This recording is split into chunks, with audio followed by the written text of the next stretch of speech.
Hello everyone. Welcome back to Lady Siou English. I'm so glad you're here today. You know, when we think about physics, we often think it's something very complicated and far away from our daily lives. But today, I'm going to share with you an incredible story about how quantum mechanics, yes, that sounds scary, but don't worry, actually affects the technology you use every single day. So let's dive right in. Recently, 3 brilliant scientists won the Nobel Prize in Physics. They are John Clarke from Britain, Michel Devoret from France, and John Martinis from the United States. Now, what makes their achievement so special? Well, they proved something that scientists thought was impossible. They showed that the strange, almost magical rules of the quantum world can actually work in objects big enough to hold in your hand. This discovery changed everything. Let me explain what quantum mechanics is in the simplest way possible. Quantum mechanics is the science that tells us how the tiniest particles in the universe behave. I'm talking about things so small you can't see them even with the most powerful microscope, things like atoms and electrons. These tiny particles follow very different rules from the objects we see around us every day. Now, here's where it gets really interesting. In the quantum world, particles can do something absolutely mind-blowing called tunneling. Imagine you're playing tennis, and you hit the ball toward a wall. What happens? The ball bounces back, right? That's what we expect in our normal, everyday world. But in the quantum world, something crazy happens. A tiny particle can actually pass straight through the wall as if the wall doesn't exist at all. It's like magic, but it's real science. This phenomenon is called quantum tunneling. For a long time, scientists believed that quantum tunneling could only happen with microscopic particles, things we can't see or touch. But here's the revolutionary part. Clarke, Devoret, and Martinis conducted experiments in the 1980s and showed that quantum tunneling can also happen in electrical circuits that are large enough to see and touch. They created a superconducting electrical system that could move from one state to another, just like that tennis ball passing through the wall instead of bouncing back. This was absolutely groundbreaking because it proved that quantum effects aren't limited to the invisible world. Now, let's talk about why this matters to you and me. Their research didn't just win them a prestigious prize. It actually paved the way for technologies that we use every single day. Think about your smartphone. Think about your laptop. Think about the high-quality camera you use to take photos. All of these devices work because of the foundation that these 3 scientists laid down decades ago. Without their discovery, we might not have quantum computing, advanced medical imaging, or even the fast internet connections we rely on through fiber optic cables. One of the scientists, John Clarke, said something really humble when he found out he won the prize. He said he was completely stunned, which means he was shocked and couldn't believe it. He and his colleagues never imagined that their research in a university laboratory back in the 1980s would become the foundation for so much modern technology. They were just curious scientists trying to understand how the universe works, and their curiosity ended up changing the world. Let me give you some context about the Nobel Prize itself. The Nobel Prize is considered the most prestigious award in the world for achievements in science, literature, and peace. It's named after Alfred Nobel, a Swedish inventor who created dynamite. Each year, prizes are given in 6 categories: physics, chemistry, medicine, literature, peace, and economics. The winners receive a gold medal and prize money of about $1 million. So when we say these three scientists won the Nobel Prize in Physics, we're talking about one of the highest honors any scientist can receive. Now, I want to connect this to your daily life even more directly. You might be wondering, okay, quantum mechanics sounds interesting, but how does it really affect me? Let me give you some concrete examples.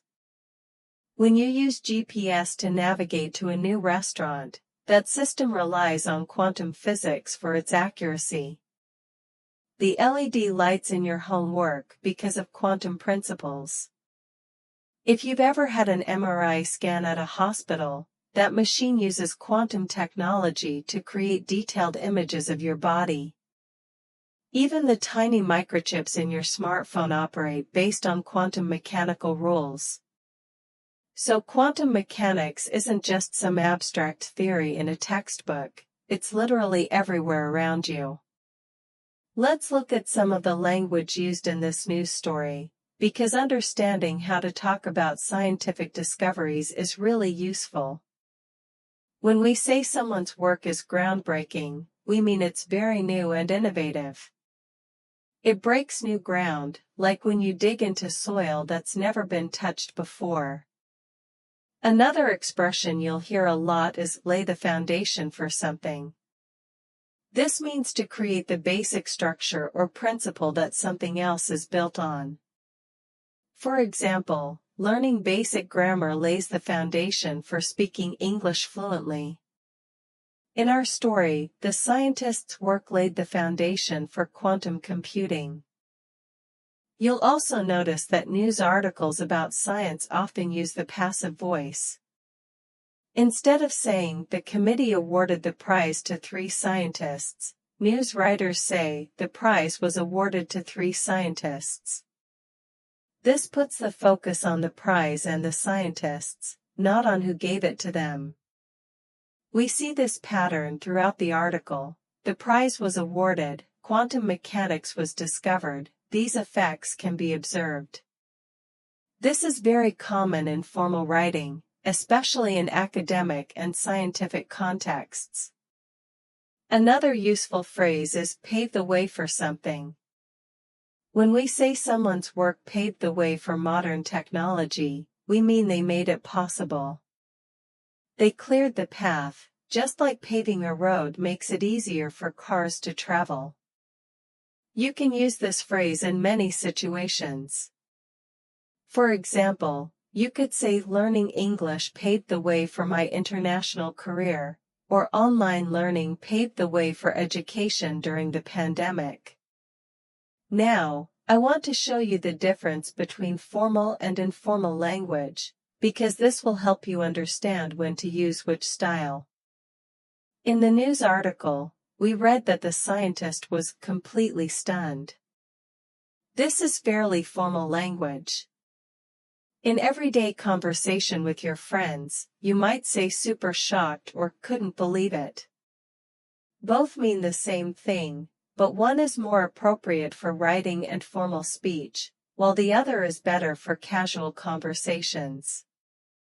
Similarly, when the news says scientists conduct experiments, in casual English you might say they do experiments or test things. Understanding these differences will help you sound more natural in different situations.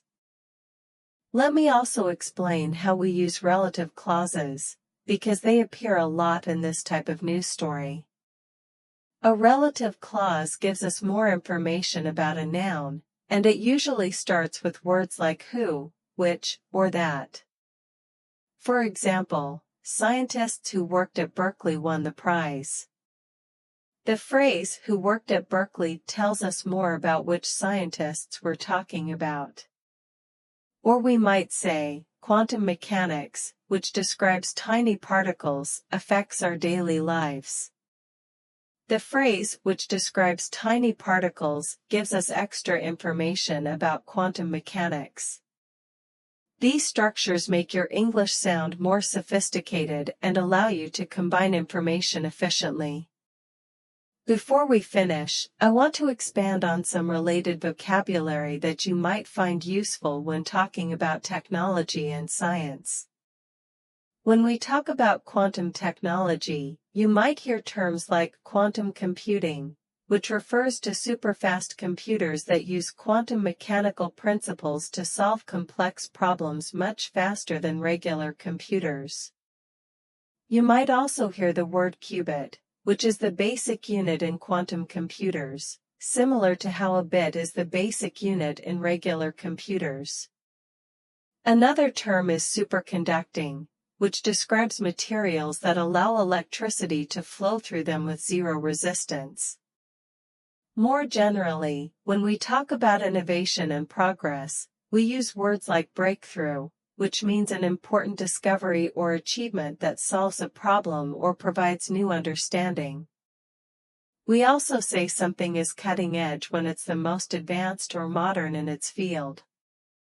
And when we talk about how new ideas spread or become accepted, we might say they revolutionize an industry or field, meaning they completely change how things are done.